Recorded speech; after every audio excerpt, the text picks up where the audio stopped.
그리고 그런데 두 번째로 달에 도착한 사람을 혹시 누군지 아십니까? 두 번째. 솔직히 저도 모릅니다. 딱 4달 뒤로 밖에 차이가 안 납니다. 고작 4개월 뒤로 1969년 같은 해 11월 14일 날 아무도 기록하지 못합니다. 저도 모르지 않습니까? 인류 기억을 표방하는 삼성의 이 광고 문구는 우리 시대를 잘 대변해주고 있습니다. 무조건 남을 이기고 뭐든지 1인자가 되는 것이 최고의 미덕이고 과정이 어떻게 됐든지 그 결과만을 가지고 사람들에게 자기의 삶을 보여줄 수 있다고 아주 자신만만하게 살아가는 시대에 살고 있습니다. 오늘의 내가 어제 나보다 어저께 나보다 한 걸음 앞질렀는데 그 앞섰다고 하는 데서 기쁨을 사람들은 찾지 못합니다. 거의 대부분의 사람들이 남과 비교해가지고 내가 한 걸음 앞섰느냐 뒤섰느냐 이거 가지고 울고 웃습니다. 자녀를 평가할 때도 그 자녀가 어떻게 발전되어 가는지 남과 비교해가지고 앞섰을 때 만족을 얻습니다. 어제 네가 어땠지? 이런 묻지 않습니다. 그 반에 남들은 어땠니? 하고 묻습니다. 이런 무한 경쟁 속에서 다른 사람을 어떻게 봐야 되는가? 이거는 사실 만만한 숙제는 아닙니다. 결코 호락호락하지 않는 숙제에 오늘 실마리를 제공해주는 한 사람이 있는데 그 사람의 이름이 요나단입니다. 요나단은 다윗을 바라보는 눈길, 이 요나단이 다윗을 바라보는 눈길은 두고두고 많은 사람들에게 감동을 줍니다. 오늘 1절에 요나단의 마음이 다윗의 마음과 하나가 되어 있어요. 요나단이 다윗을 자기 생명같이 사랑합니다. 내 생명보다 더 사랑한다고 사기친 게 아니라 말만 한 게 아니라 딱 자기의 생명만큼만 아껴줄 수 있는 그 친구가 요나단에게는 있었습니다. 이것이 예수님께서 우리에게 주신 새로운 계명 아닙니까? 나보다 더 사랑하는 거 이거 말고 그냥 내 몸만큼 내가 아프면 남도 아픈 겁니다. 내가 배가 고프면 남 배고픈 것도 헤아릴 줄 아는 겁니다. 딱 그만큼만 사랑할 줄 알면 예수님 닮은 모습 가지고 예수님 계명을 지키며 살아갈 수 있는 겁니다. 친구를 내 몸처럼 사랑해 주는 것. 저는 그래서 이 요나단을 보면은 참 마음이 훈훈해지고 감동을 받습니다. 요나단 같은 친구가 참 그리워지는 시대에 살기 때문입니다. 함석헌의 그 사람을 그대는 가졌는가 라고 하는 시를 저는 참 좋아합니다. 말리길 나서는 길 처자를 내맡기며 갈 만한 사람, 그 사람을 그대는 가졌는가. 온 세상 다 나를 버려 마음이 외로울 때에도 너뿐이야 하고 말해줄 그 사람을 그대는 가졌는가. 불의 사형장에서 다 죽어도 너희 세상 빛을 위해 저만은 살려두거라 말해줄 그 사람을 그대는 가졌는가. 탔던 배 가라앉을 때 구명배를 사양하며 너만은 살아다오 할 그 사람을 그대는 가졌는가.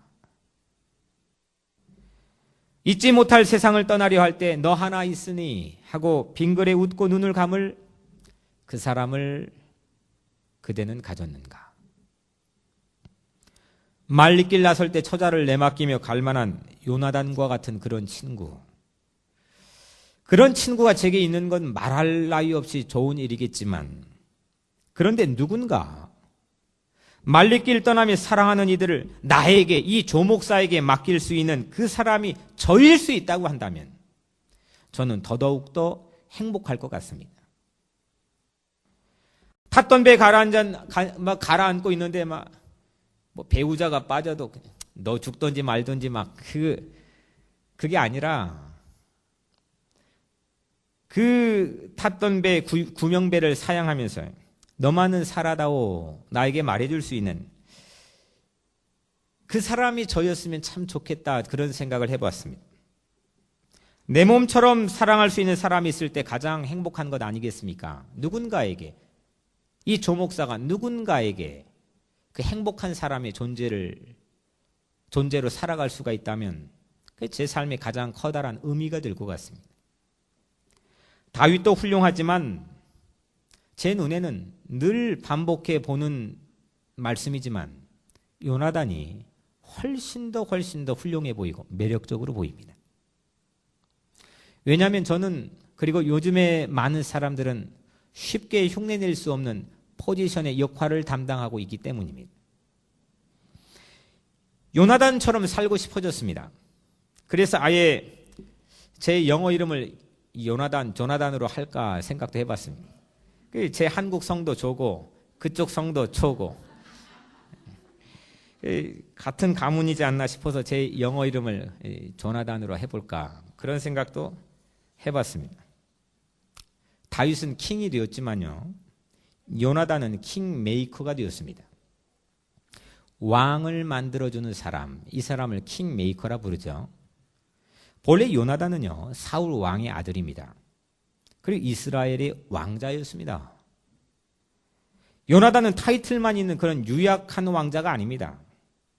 블레셋 적진의 그 엄청난, 이건 게임이 되지 않는 겁니다. 누구도 거기에 접근하지 않는 겁니다. 그런데 그 블레셋 적진에 달랑 부하 한 명하고 그 밤중에 습격해가지고 대승을 거뒀던 용맹한 장군이 요나단입니다. 우습게 볼 수 있는 인물이 아닙니다. 장차 왕위를 물려받게 될 차세대 후계자의 자격을 충분히 갖추고도 남았던 인물이 요나단입니다. 그런데 요나단은 다윗 한 사람을 만난 이후로 기꺼이 킹메이커 역할만 담당합니다. 그 뒤로는 아무런 역할을 담당하지 않습니다. 오직 킹메이커만 담당합니다. 저는 이런 요나단이 너무너무 좋아 보입니다. 왕은 한 자리밖에 없어요. 경쟁률이 매우 치열하지만 이 킹메이커는요, 다수의 사람들이 될 수 있는데도 되겠다고 하는 사람들이 한산합니다. 줄을 선 사람이 보이질 않습니다. 예수 정신은 킹이 되는데 사실 있지 않고 킹메이커가 되는데 예수의 스피릿이 있는 것 아닐까 싶습니다. 예수님 말씀하셨죠. 누구든지 자기를 높이는 자는 낮아지고 자기를 낮추는 자는 높아지리라 했습니다. 자기를 낮추고 남을 세우는 사람, 이 사람이 하늘에서 높아진다는 겁니다. 킹이 된다는 겁니다. 왕 같은 제사장이 된다는 겁니다. 어떤 이는 만날 때마다 경쟁심을 유발시키는 사람이 있어요. 그죠? 가만히 있다가도 그 사람만 만나면 잠이 오지 않습니다. 반드시 이겨야 돼요. 가만히 있는 것 자체로 나에게 경쟁심을 유발시키는 사람이 있습니다. 상대가 나보다 이기려 하기 때문입니다. 또 어떤 이는 내가 만날 때마다 내가 왕이 되는 느낌을 받습니다. 막 내가 왕이 되는 것 같아요. 특별히 해주는 것도 없는데 그 사람 만나면 내가 이 세상의 왕이 되고 별 볼 일 없는 존재가 아니라 별일 있는 존재가 된 것 같습니다. 마냥 세워주고 나를 위해주고 사랑해줍니다. 예수님도 만나는 사람마다, 예수님을 만나는 사람마다 왕 같은 제사장이 됩니다. 어린이를 천국의 왕으로 불렀고 비린내 나는 어부들을 기독교의 최고의 교부들로 만들었습니다. 예수님 만나니까 열등감에 파묻혀 살던 삭개오가, 그 작은 삭개오가, 죄책감에 살았던 삭개오가 왕 같은 존재가 됩니다. 예수님의 사역은 킹메이커의 사역입니다. 우리를 킹으로 만들어주는, 왕 같은 제사장으로 만들어주는 킹메이커의 사역이었습니다. 예수님 만나면 다 좋아해요. 다윗 주변에 있던 모든 사람들이 다윗에게 한계를 정했죠. 아버지는 나이 갖고 한계 정했고 다 한계를 정했습니다. 그런 반면에 요나단은 정반대 일을 하고 있었습니다. 오히려 요나단은 다윗을 떠받들고 세워주었어요. 요나단은 사람을 세워주는 특별한 은사가 있었던 것 같아요. 한 사람에게서 잠재력을 발견하는 것보다요, 한계를 지적하는 게 훨씬 더 쉽습니다. 그런데 세상의 PhD 박사 논문은요, 그 한계, 크리틱, 비판할 걸 찾아내는 걸 세상에 가장 똑똑한 사람이 올라갈 수 있는 자리라고 사람들은 생각합니다. 근데 사실 더 어려운 건요, 그걸 크리틱하게 바라보는 게 어려운 게 아니에요. 진짜 어려운 건 사람들 눈에 보이지 않게끔 밑에 깔려가지고 잠자고 있는 잠재력들. 한 사람을 세워주고 한 사람을 왕같은 제사장으로 만들어주는 그 능력이 사실은 훨씬 더 어렵고 가치 있는 일입니다. 오늘은 요나단이 그 모습을 우리에게 보여준 거예요. 특히 오늘 요나단이 다윗을 제 몸처럼 사랑하기 시작한 때가 언제입니까? 저는 이 문구가 너무 좋거든요. 내 몸처럼 요나단이 다윗을 사랑하기 시작했대요. 그게 언제입니까? 오늘 1절에 보면 이렇게 시작합니다. 다윗이 사울에게 말하기를 마침에. 다윗이 사울에게 보고했는데 그럼 뭐 어떤 보고를 했느냐? 지금 골리앗하고 싸워가지고 엄청난 승리를, 골리앗의 이 목을 손에 들고 왔습니다. 아무도 하지 못한 일을 다윗이 해냈습니다. 다윗이 골리앗의 목을 손에 들고 위풍당당하게 승전보를 전한 직후입니다. 바로 그 직후입니다. 우리가 자꾸 빠지는 함정 가운데 하나가 뭐냐? 다른 사람의 성공 앞에서 아닙니까? 함께 울어주는 것보다 사실 더 쉽지 않는 게 함께 기뻐해 주는 겁니다. 야, 좋다 이거예요. 네가 잘 돼가지고 내가 너무 기쁘다 이거예요. 그 마음 갖기가 사실 얼마나 힘든지 우리가 감추고 그냥 누르고 살아서 그렇지 어려운 건 우리 다 아시지 않습니까? 더욱이 왕자가 했어야 할 일을 다윗이 대신 해줬습니다. 이거 굴욕적인 일 아닙니까?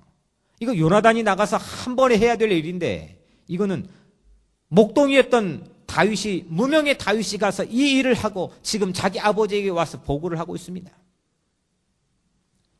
이로 인하여 요나단의 자리가 위협받을 수도 있습니다. 이거 내 자리를 빼앗기겠구나, 이런 생각이 들 수도 있습니다. 이때 사람들은 바짝 긴장합니다. 경쟁 상대로 생각합니다. 그 사람을 누르려고 합니다. 그 사람들의 캐릭터와 그 사람이 나를 바라보는 모든 시선에 관계없이 그 사람을 뭉개려고 합니다. 이게 세상의 논리고 세상의 이치고 세상 사람들의 모습입니다. 그런 다윗의 보고가 끝나자마자 이 성경이요, 못 참는 거예요. 이 말 꼭 해야 되겠다 이거예요.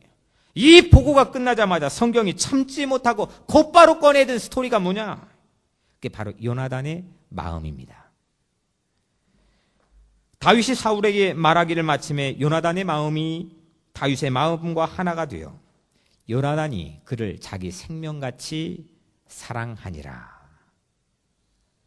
그냥 아무 때나 자기 생명같이, 자기 몸같이 사랑한 게 아니에요. 지금 이 적진에 들어가가지고 이 다윗이라고 하는 사람이 엄청난 일을 하고 와가지고 자칫 백성들의 여론에 의하면 왕이 될 수도 있다는 보고를 지금 듣고 있습니다. 바로 그때 내 몸처럼 사랑한 거예요. 만약 저 같았다면 다윗의 영향이 보고되는 시간이 끝나자마자 어떤 마음이 제게 밀려왔을까, 그런 생각해 봤습니다. 그리고 그 다음에 올 제 마음 때문에 스스로 잠시 시험에 들기도 했습니다. 야, 이거 가지고 어떻게 주님의 몸된 교회를 섬긴다 할 수 있을까? 그런데 요나단은 성공한 다윗과 마음이 하나가 되었을 뿐만 아니라 제 생명처럼 다윗을 사랑해 줬습니다. 잠재력 있는 사람을 만날 때마다 두 가지 마음이 우리 마음 가운데 올라옵니다.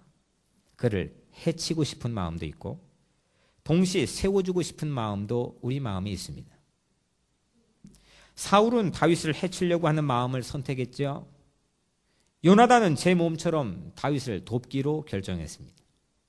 그 두 인생의 결말이 어떻습니까? 이런 까닭으로 저는 솔직히 말하면 킹이 싫지는 않지만 킹메이커가 훨씬 매력 있게 보입니다. 만약 사울 왕이 다윗을 돕기로 결정했다고 한다면 어떻게 달라졌을까 생각해 봤습니다. 사울은 파괴적인 일이 아니라 훨씬 더 프로덕티브한 생산적인 일을 자기의 삶 가운데 우리에게 보여줬을 겁니다. 이게 문제입니다. 우리 이민자들에게 바로 이 문제의 고질병들이 있습니다. 우선 이스라엘의 분열을 막을 수도 있었고 자식과의 관계도 그렇게 악화되지는 않았을 겁니다. 사랑하는 아들 요나단과 관계가 파괴되어 버렸는데 아마 그러지는 않았을 겁니다. 그런데 안타깝게도 사울은 다윗을 해치기로 결심했고 그로 인해 정작 다친 이는 다윗이 아니라 다윗이 다쳐야 되는데 다윗이 다치기는커녕 사울 자신이 비참하게 다쳐갑니다. 세계 이런 요나단을 보니까 세례 요한이 생각났습니다. 30대 초반에 전 민족이 주목하는 위치에 올라갑니다. 아주 입지전적인 인물이 되었습니다. 세례 요한은 20년 동안이나 광야에서 거룩한 수도생활, 우리로 말하자면 매일 기도한 겁니다. 아마. 수도 생활을 했습니다. 그에 반해 예수님은 20년 동안 뭘 했냐? 먼지 뒤집어 쓰고 대패질만 했던 목수였습니다. 사실 오늘날 우리가 고백하니까 이 성경이 있으니까 예수님이지 당시에 우리가 똑같은 동네 주민으로 살았다면 별 볼 일 없는 사람으로 생각했을지도 모르겠습니다. 대중에게 두각을 나타내기 시작했던 30대 초반에 그 위풍당당했던 세례 요한은 예수님보다 사역에서도 선배였습니다. 그런데요, 서서히 상황이 역전이 되기 시작합니다. 그렇게 인산인해를 이루었던 대중들이 그 대중들의 발길이 세례 요한의 주변에는 점점 뜸해지고 예수님 주변에는 점점 더 붐볐습니다. 심지어 세례 요한의 제자였던 베드로와 요한도 이 베드로와 요한이 세례 요한 따라다녔던 제자들입니다. 근데 그 베드로와 요한조차도 예수님의 제자로 딱 하고 자리를 바꿔버리지 않습니까? 이런 상황이 벌어지니까 중대한 위기가 옵니다. 탁월한 사람이 나타나가지고 자기의 입지가 약해지면 피해의식으로 파괴적인 경쟁을 그때부터 시작합니다. 이게 자본주의의 논리고 이게 세상의 논리고 이게 맨하탄이 보여주고 있는 삶의 모습입니다. 이런 상황에서 세례 요한은 이렇게 말하죠. 예수님의 신을 들기도 감당하지 못하겠다고 말합니다. 이런 사람 저는 못 봤습니다. 예수님을 왕으로 세워줬습니다. 그는 예수님 가리켜 말합니다. 그는 흥하여야겠고 나는 쇠하여야 하리라. 진심으로 말했습니다. 세례 요한은 킹메이커의 롤 모델입니다. 예수님은 세례 요한을 그래서 뭐라고 표현했느냐? 여자가 낳은 자 중에 세례 요한보다 큰 이가 일어남이 없도다 했습니다. 다시 말하면 킹메이커가 가장 크다는 겁니다. 여자가 낳은 자 중에 가장 큰 자가 누구냐? 세례 요한이라 했는데 왜냐? 그가 킹메이커였기 때문입니다. 저는 킹과 같은 존재가 되려 하면 거부할 용기가 있을까 싶습니다. 저도 킹이 되고 싶거든요. 그런데 킹메이커가 되라 한다면 저는 훨씬 더 기쁠 것 같습니다. 그리고 그래야 되겠습니다. 제 눈에 한 사람 한 사람의 잠재력이 발견되고 제 손으로 터치하는 이들마다 왕 같은 존재도로 변화시키는 사람을 키우는 킹메이커가 되고 싶기 때문입니다. 많은 사람들이 킹이 되고 싶어하는 줄은 엄청나게 붐비고 있습니다. 교회도 붐빕니다. 사역자들 가운데도 붐빕니다. 근데 킹메이커가 되는 이 십자가의 길은 한산합니다. 이것이 예수님을 쫓는 삶이라고 확신하기 때문입니다. 예수님처럼 살고 싶거든요. 예수님처럼 살고 싶습니다. 세상에 빌 게이츠도 있고 유명한 사람 많이 있습니다. 아무리 유명한 사람도 제게 영원한 매력을 주지 못합니다. 그런데 예수님을 보면 따르고 싶습니다. 그렇게 안 돼도 닮고 싶어집니다. 예수님은 킹이 되는데 바쁘지 않으셨고 킹메이커가 됐는데 자기의 모든 사랑과 에너지를 쏟으셨습니다. 어떻게 해서 요나단은 자기 자리를 위협받을 수도 있는 다윗의 성공 앞에서 이 다윗을 세우기로 결심했을까요? 요나단은요, 보기 드물게 큰 그림을 볼 줄 알았기 때문입니다. Big picture. 아주 큰 그림을 보는 거예요. 이게 비전입니다. 자기 자신만 만족할 일을 하지 않고 동시대의 사람들이 함께 만족할 일들이 이 요나단의 눈에 보인 겁니다. 더 큰 것을 보는 것이 비전 아닙니까?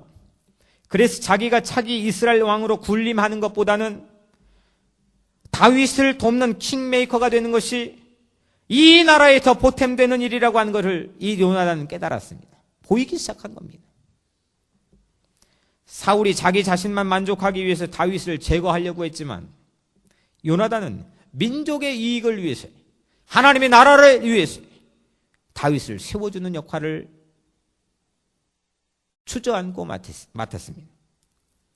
또한 요나단은 개인적 야심에 머물지 않고 하나님의 섭리를 볼 줄 아는 넓은 안목의 소유자였습니다. 하나님의 뜻이 자기에게는 불리한 것임에도 요나단은 억울한 모습을 보이지 않았습니다. 야, 이거 나 억울하구나. 내가 할 수 있는 일인데 억울해하지 않았습니다. 늘 이 요나단의 이 대화의 주제에 이 반복되는 단어를 보면은 당신, 너입니다. 내가 아닙니다.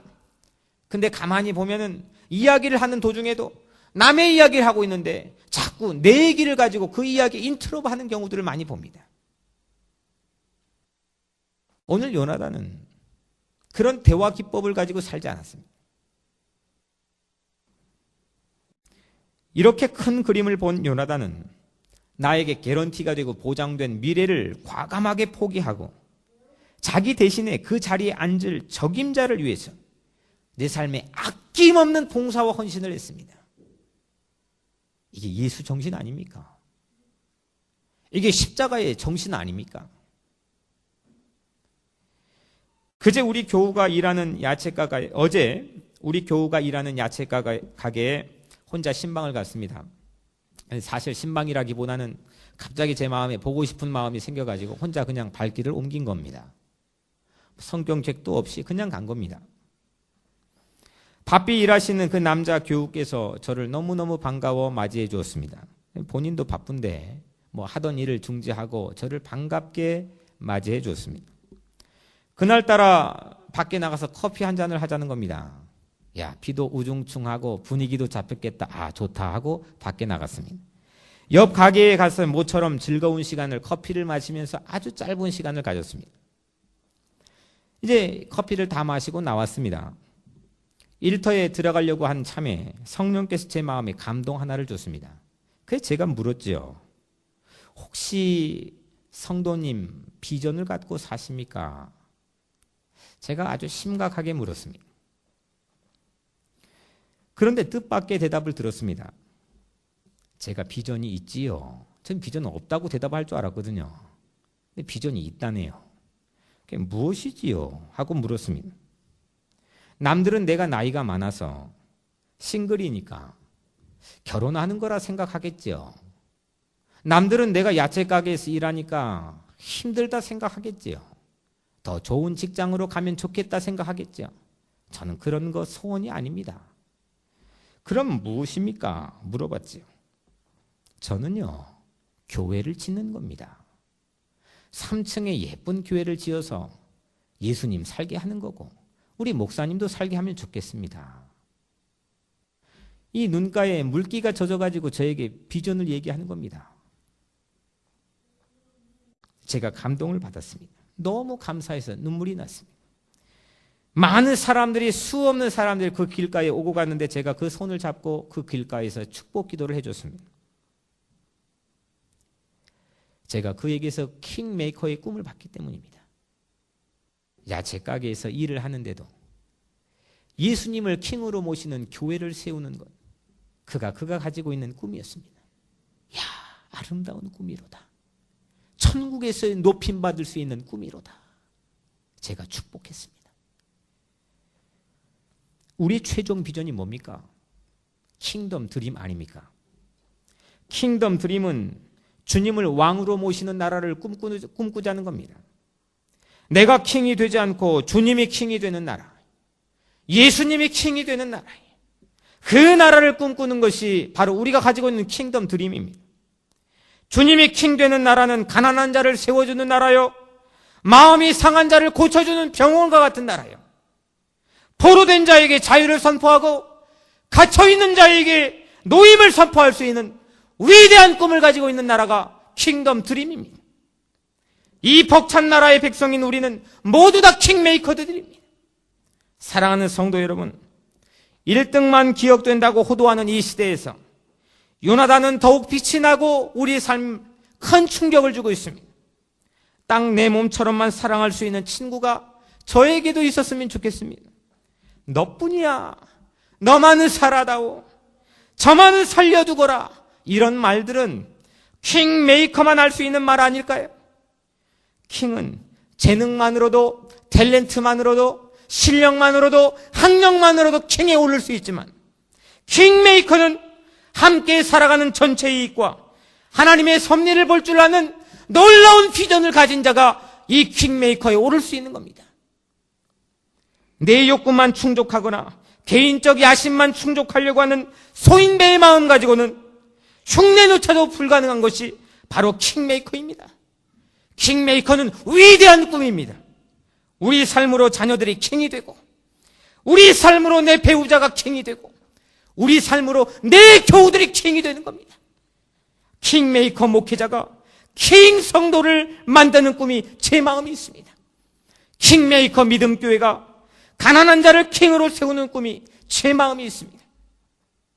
킹메이커로 거듭난 우리의 헌신으로 많은 사람들을 킹으로 세우는 꿈, 이 꿈을 함께 꾸었으면 좋겠습니다. 킹메이커를 자처하는 제2의 요나단, 제3의 요나단, 제4의 요나단, 그런 인생으로 오직 주님을, 오직 예수님을 킹으로 세우는 그 킹덤 드림 때문에 가슴 설레는 삶을 살아가기를 주의 이름으로 간절히 축원합니다. 기도하겠습니다.